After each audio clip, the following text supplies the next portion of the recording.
تناسب ما کار دارم که شکر آخ درش دوا نصیحت سبینا جان تو یا نغز گذارون خیر ما خب لپا جان خب خیر tak دم بسابنا چشم که مرا توی ایوته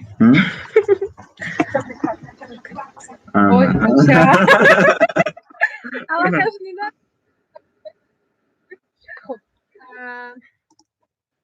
رافائیل همه سوال ها علاقه با رافائیل ویدیو برنامه ها کرده و با نگینه موکول و که برنامه میکنه با همشون نکردم متاسفانه ما با یکچند تقریبا با همه هنرمندان شناس هستیم با بعضیشون دوستی خوب داریم و با نگینه موکول و در نقشه هست وقتی که اول اینترویو گرفته بودم صحبت کردیم راضی بودن گفتن که رافائیل جان کارم کمتر باید بندن تمام کنیم نصیب حتما برنامه ثبت میکنیم هم خیمون بعد ثبت نکردیم نصیب ان شاء الله در آینده در نقشه هست خیلی موفق شده در یک مدت کوتاه چی سبب شد چگونه شد این همه موفقیت که من هم حیران موندم یک برای دوستم اینقدر تاجیک بچه مشهور تشکر راستی گپ من شکر میکنم اگر این طور باشد باست کمی موفق بودن این بسیار خوب است فکر میکنم و برای چی این گونه شد برای اون که چی که به من پسند بود من همون رو ثبت کردم من همون رو به مردم پیشنهاد کردم و فکر نکردم که کی چی میگوید با اون کس پسند میآید نمیآید و این فکر میکنم خودتون نیز میفهمه جواب این سوال رو که حتما به دعوت من با اونجا رفتن نمیتونم و من همون قدر انسان ها رو نیست مثلا نمیتونم دونم جورای نزدیک باشم با اونها که مثلا به دعوت اونها نیست با اونجا روم من خیلی است برای همین دعوت میکنم بعدا میروم و ما در یک سوال چسبیدیم به قول سوال درباره بود که بهارستان رو برای چی ترک کردن بله خب بهارستان رو من 4.5 سال در اونجا کار کردم من خیلی از شبکه بهارستان از همه همکارانم که در اونجا بودند منتدار هستم از رژیسورهایی که از اپراتوران از همه همکسبانی که با من کار میکردند همراه من برنامه ثبت میکردند و من یگان توصیه میدادند مصلحت میدادند راه درستی طرز کار رو به من نشان میدادند از همه اینها من از صدق دل منتدار هستم چون که اگر آنها نمی بودند شاید همون موفقیتی که عین حال است نمی بود. میتونم گفت که مکتب من و شما از بهارستان شروع شده بود از برنامه‌های بهارستان و رافائیل همکاری و رابطه دوستی قریب با همه اونها قریب که سلام علیکی خوب هستیم اما رابطه زیچ دوستی هست با سفر محمد مهرنگار جهانگیر ظریفов بسیار احترام خاصه دارم با دمیربک اولیمov خجسته میرزاولی مدینه اخنظر و اپا نگینه رو نیز بسیار احترام میکنم سلام علیکی خوب هستیم مثلا اکنون این کار است ما هر روز نمیتونیم در یک جا نشینیم اما با بعضی اونم دارم و خریدین بسیار مخلصشون هستم فریدون خورشید چند پیش در کلیپشون اشتراک کرده بودیم بله با صبرینا نظری بله اینچنین بسیار دوستی با دل نزدیکی من صبرینا جانی نظری است بله خواهرمون و بیاید مردمی که با ما در اینجا می‌نویسن ببینید چقدر چت زیاد شد در اینجا یک نفر نشه رافائیل درباره زبان درباره نومد معلومات ده علاقه گفته گذاشتم ببخشید اگر شما نفهمید و رافائیل همین شبنم ایتانی ما یک مچک کن خوب برنامه تماش حتما 2 مچک میکنه دستمی شما و اینترنت نکی همه را جمع یک مچک کن خوب برنامه تمام شد و رافائیل شما ختم کرده کجا هستی؟ من ختم کردم دانشگاه ملی سال گذشته فاکولته فیلولوژی روس رو ختم کردم خب هر دومون یک جا رو ختم کردیم نباشد بله من فیلولوژی روس برای چی من نمیدیدم شما رو کی ختم کردید این سال ختم میکنم این سال ختم ما باید میدیدیم هم دیگر شاید برای اون که بله من نزاوشنی شاید درس شما درس شما برای درس روی سخن زیاد هستم باور کنید خب چی نشه اپای شبنم چطور شروع چی یا چشمای من خیره یا که شریف بزید رافائیل جان اپای شبنم میکردی شبنم یک همون کی رافائیل میکردی شبنم شروع را حتما ولی از ما از رافائیل شروع کردیم چون که رافائیل همچون تاجیک بچه ناز میشناسن که ناز قبول میکنم با همین خاطر ما رافائیل دوست ما رفیق ما نفری که یک زبان داریم یک گپا هم دیگر ناز میفهمه با همین خاطر دعوت کردم حتما شبنم جایهون نام دارد بله جایهون ایواز کردن همه تقوهایم در اونجا زندگی میکنن امکهایم اما хештабронам дар Хумсангир ва Ҷалолиддин Румӣ зиндагонӣ мекунанд. Таваллуд шудам дар Хумсангир ва бобою бибиҳоям аз ҷониби падарам аз Ҳоид ҳастанд, аз ҷониби модарам аз Тоҷикобод. Яъне ки ғармӣ, бале. ҳамшаҳри София ва ҳамин хатин ҳардутон зиёд ва Ворухшона дӯсти бисёр хуб ҳастем. бахшиш мепурсем ки Рухшонаҷона фаромӯш кардем ва дар ин ҷо мегӯяд ки занги телефонӣ аст. خب بله در اینجا زنگ تلفنی شد و برای نفرانی که میخوان با ما در تماس شوند من یک بار دیگه رقم را تکرار میکنم. میتونید که با ما با رقم 915 77 66 06 در تماس شوید و سوالهای خود را با رافائیل جان پیشنهاد نمایید. خب رافائیل این حال با پدر مادر زندگی میکنید؟ با مادرم زندگی میکنم. مادر و خواهرچه‌ام، پدرم با ما نیستند، یعنی در قید هستند و با ما نیستند. و مادرم امروز خواهرچه‌ام در قزاقستان زندگی میکنم. من خودم تنها در گفتم که با قزاقستان من بود یک لحظه از همون برنامه‌ای که برای خودتان زیاد خاطرمون بود فراموش کردن نمیتوانید. اکنون همش برای من کم و بیش مثلا خاطرمون هستند. اما از همه خاطرمونش این میدونید فکر میکنم از جهتی همون پرسمات رو جهتی تا چه اندازه مثلا هم برنامه پخش شدنش خاطرمون میشود. اصلا برنامه خاطرمون این برنامه سوم من بود در یوتیوب، دوم و سوم که در یوتیوب بله شناختن زیادتر همون بود. بعد برنامه سوم که همصدا میوزیک اوردز همون چیزانی که با بسیاری پسند اومد و بسیاری ها ناقدر. بله در باز خونتون من یک نفر در تماس شد که شبنم تو در کجا؟ من گفتم که من ثبت برنامه دارم. گفتم با کی؟ با رافائیل گفتم او رافائیل بچه جورم دولینگا میبردم که انا از همین سخن رافائیل میشناسم بسیاری همین با طوری خوب به معنی با یک زبان دیگر قبول کردن ولی در اصل این فقط یک هزار است، فقط یک شوخی است. و در اینجا یک سوال داد که اپاژن طلایی هم چند سال هست؟ من 21 علاقه 22 ساله شدم. در اینجا شبنم جان فکر می‌کنم که بیشتر مخلصان شما هستند. بله خوب در اصل برنامه را در خوب نام جوتی است ولی نام زیبا است. بسیاری الحمدلله من مسلمان هستم. این فکر می‌کنم این اونقدر مهم نیست. از همه مهم در اسلام این دل پاک داشتن یگان نفر رو نرنجانیدن است که همه ما میدونیم که خداوند گفتند که همون دل است در دل پاک در دل بخش است و اینجا یک نفر نوشته است که کухня на любой вкус. گفته شبنم جان بعد افیر کانال پخت‌پزی من دارین شاید پسندتون میآید. حتما با رافائیل هر دومون می‌داریم و با یک شرط اگر ما رو تورت یعنی که سمبوسه حتما ضیافت کنید ما حتما می‌داریم و پسند میکنیم شما رو دستگیری میکنیم. شبنم شونا میکنی زنگیرم خدایا در تو رافائیل نشست از دوستانی عزیز با رافائیل خوب میگم هیچ گپ نبید. از شما من رو دعوت کردید تا که مصاحبه بگیرید، من از شما مصاحبه میگیرم. خب شبنم جان مرحمت به سوالهای ما جواب رافائیل حالا فکر میکنم نه شما نه من نه شما زنگ گیرید نه من شوهر کردیم ولی حالا نه ما یک کم وقت داریم به فکرم. خب هرگاه که شوهر کردن شدم رافائیل در کانالت حتما رکلام کن که شبنم شوهر میکوبد و زنگیرها میتونید که اومده مرا خواستگاری کنید. اینجوری دیده بودم شما رو. این با نیلوفر سرباز بود اول. بله نیلوفر سرباز. بعد از وی من قدم قربان دیدم.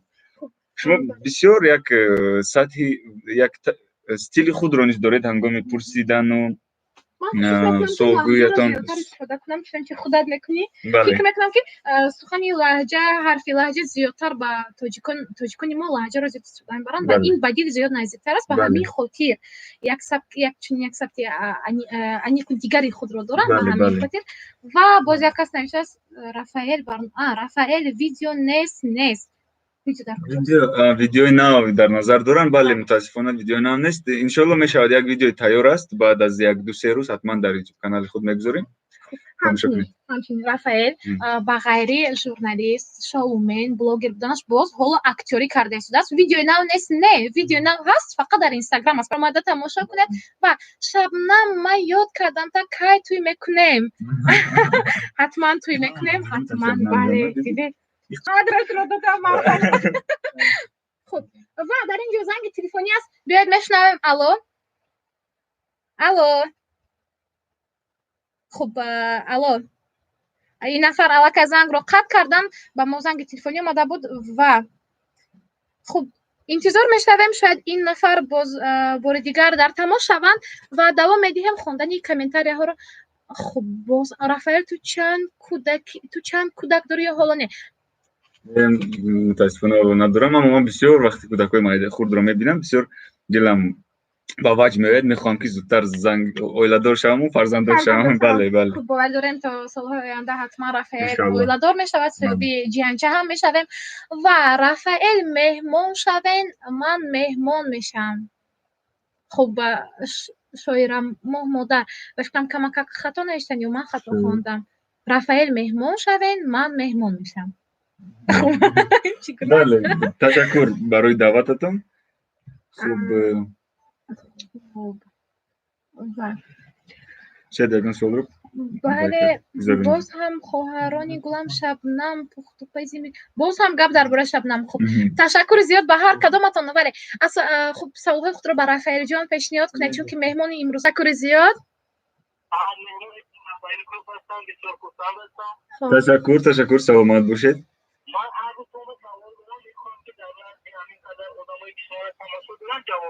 بله اول با شبنم جان چون که مخلصانشون زیادتر هستن در اینجا.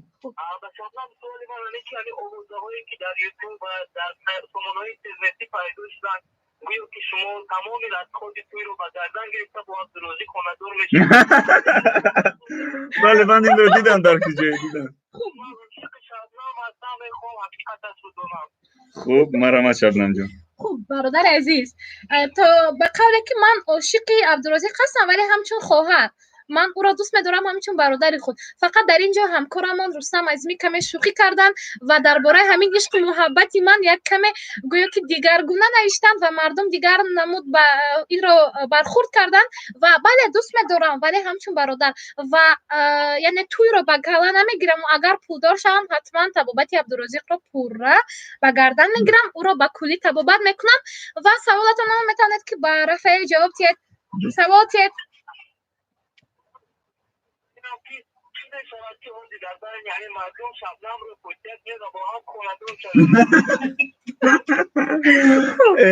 این برادر عزیز بسیار خوشبختی شما رو میخواستند با عبدالرازق با من. خب با شبنم بسیار دوستی خوب هستیم و فکر میکنم دیگه سوال نداره. خب این نفر اول که تلفن رو قطع کردن. من زیاد رافائل رو دوست می‌دارم. رافائل از دوران کودکی من رافائل رو خوب میشناسم. رافائل خوب همکسبم است، برادرم هست، گویا هم خونم هم گویم خطا نمیکنه و فوتیه کردن. من فوتیه میکنم رافائل رو فقط با دوست داشته اش. در اینجا یک نفر دیگر نوشته بود رافائل سلام از قزاقستان. سلام به قزاقستان، سلامت باشید. تشکر. فکر میکنم آقا مدیرتون هم شاید تماشا کرده ایستاده باشند. شاید اون کس بسیار تماشا میکنند، هر دفعه مینویسند وقتی که یگان ویدیو نوی من برآمد. رافائل راست بگو عروس داری هوزی؟ بله دارم یک. خب در این باره اگر خواهید گپ زدن بله با من گرچنده که شاید اویلای من اون کس رو قبول نکند اما هست دختری که با من بسیار پسند است. صبرمنی بد هستن برام خاطر منتظر تاجیکانای ما رو با ما یعنی بسیار این گونه دختران موافق نمیآیند. مذهبی هستن؟ نه مذهب اولای ما بله اولای ما همشون مذهبی هستن. با همین خاطر نمیدونم چی میشود اما خیلی محبت هست. رافائل شما چند ساله؟ 24. عثمان وزیگو 24 ساله. خب رافائل چند فرزند دارند؟ ندارم فرزند اما میخوام 3 یا 4 تا. علاقه نقشه باوری دارم خدا خواهد انشالله میشود. انشالله با خواست خداوند. رافائل از کجای دوشنبه ای؟ از مرکز شهر پشت جزیره. اما کدیدون ما حتی برای مخلصانمون که دوستشون می‌داریم آدرس انیق میدیم. بله رافائل برادر شما چی کار عینی حال شما عینی حال بلاگر هستم و در یوتیوب اینستاگرام ویدیوهای هر گونه ثبت کرده برای تماشا پیشنهاد میکنم. یعنی بلاگر ژورنالیست. خب یک لطیفه گوید. لطیفه راستی من باید آماده میشدم به این سوال شما چون که هر دفعه که با پریمای فیر اینستاگرام هم برای اکاچتون بگو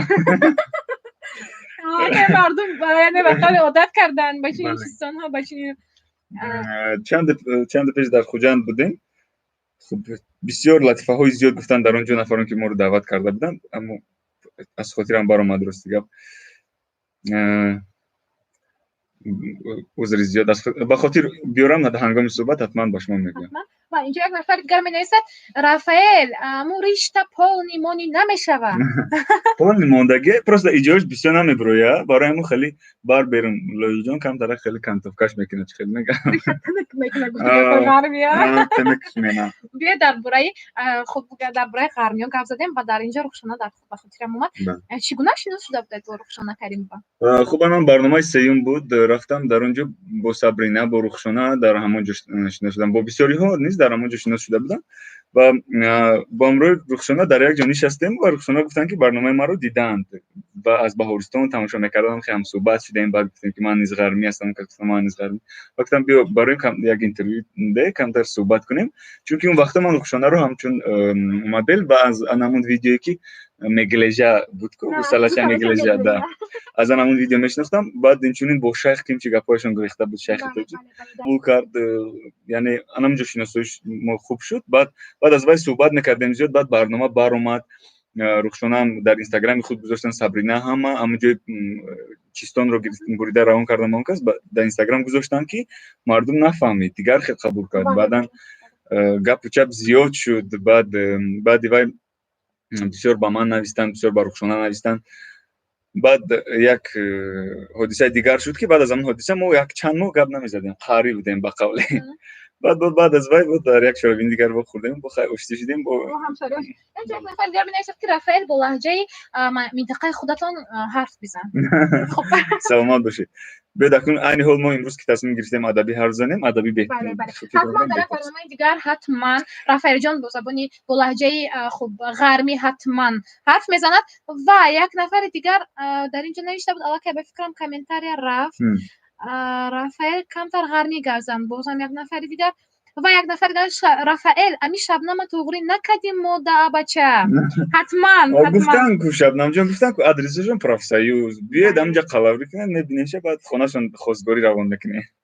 خب اپای شبنم در باره امو اویله رافائل پرسون شوید اویله در اویله 3 نفر هستیم من مادرم و خواهرم ما با پدرم دیر با زندگی نمیکنیم مشکلی های اویلوی در این باره هر زن نمیخوام من پدرم با ما نیستند من خواهرم و مادرم و علیها مادر و خواهرش در قزاقستان زندگی میکنن و با گفتی توچیکو سری قوقی خودش در همین دوستان و یک کس دیگر میگه سلام علیکم شبنم و رافائل سلام علیکم و شما موفقیت و آرزومندم تشکر زیاد به شما هم رافائل هم وطن و به پیش خب در اینجا زیاد دستگیری میکنم تشکر به هر کدامتان و یک کسی در قاشای سیاه غریبا را مسک نه قاشای هر دو مسیح در قاشای کدامون خب یک کسی سلام علیکم به اندازه به شما شبنم جان به جان دل برابرم تشکر زیاد سلام به شما هم و باز درباره چی از کامنتارش علاقه سوالهای مساطیرم رفت که با رافائل بسیار سوالها داشتم در دلم میخواستم پرسان شوم ولی علاقه فراموش کردم پس بیاید سوالهای خود را پیشنهاد کنید در کامنتاری ها و ما در اینجا با رافائل میخونیم رافائل جواب میدهد حتما من ترى 100 مرتا مرتا گفته بدمت بگو رافائل غرمی ما دستم مجبور کردم غرمی گپ زد دیدک شما تو چی اندازه مجبور نکنه خدا جونیم نبگیره چطور میشه سلام علیکم اکای رافائل زنده باشی با پیش تشکر گپ نیست من اونم تری چی میگن اسمایلی که خیلی مش شبنم جواب مرا میگیری نمیگیری اوه شکر شدم میگم تو برادری عزیز خب دو لینک میبرداریم تلاش میکنیم جواب چیه اروبا و بطاقی چیه دیگه سلام اکسازی شکر خدا که در تاجیکستان عزیز ما نیستین چیز و با مهاجرانی که اینها در کرانتین قرار دارن فکر میکنم زیاد دل خسته میشن زیاد اگر شما در خانه زیق شده در کرانتین برنامه‌های تاجیک بچه و برنامه‌های اویلا بهترین برنامه‌ها هستن میتونید در با زبان غرمی خواهید مرحمت به رافائل با زبان ادبی خواهید مرحمت به اویلا و وقتی خود را خوش نمایید در کرانتین زیق نشوید و در اینجا باز هم گپ درباره شبنم و رافائل ببین چشمت باز نزدیکتر باز هم شبنم رافائل اوات اچتا با چلمچی زندگی چی رخشانه گفته بود در یک برنامه. در یادم هست. نه به فکرم نزده هستم. نه. خب رافائل باز هم اچد حمد شبنم یک سوال دختری خوش رو مرحمت اینقدر سوال‌های عجیب شبنم یکبار با شوهر کردگیم نه نکردیم. رافائل خواهشت باشد در پریام‌های افیر اینستاگرام خب سرده میتونن مخلصانه داخل شوند. من می‌خواستم یک استوریز کنیم. بله اگر خواهشت باشد مرحمت. یگان نفر با ما کمک برسونن. از تو دبیر. بچه‌ها سعید بهزاد یک نفر با ما کمک. زیر کدای سیم. خوب حرف زنیم. سلام علیکم دوستان با همراهی شبنم جان قرار داریم در استودیو ولایتی دعوت ما رو پذیرفتید و ما رو همراهی نمایید. خب تشکر.